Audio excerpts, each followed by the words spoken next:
Wow, well done, Tracy. Kelly, what do you think of our performance tonight? I think you definitely channeled Scylla. Yes. I preferred that to your audition. We got to hear more of your voice. When you went in for that belt, I thought that was lovely. And I love your lower tones because they're just so smooth and they tend to flow. And then there was a contrast then when you went up into the belt. And I know it was difficult for you to get up there and sing today, but I think you should be super proud of yourself because you did an amazing job. Well done. Thank you.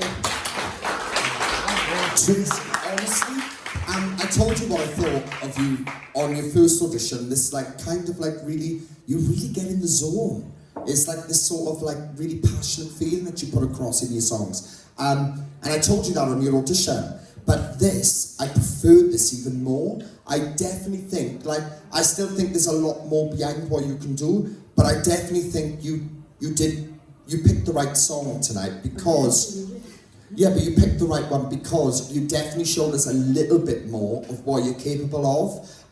So I definitely saw from your audition to this was a step up. Like I said, I still feel like there's a long way, but tonight I felt like you really give a little bit more and we got to hear a bit more of what you are capable of. Absolutely stunning. You was proper in the zone again. It was beautiful and it's a great song, one of my mum's favourite songs. And you absolutely smashed it, so you should be really proud of yourself. Well done. Thank you. Well done, Trace.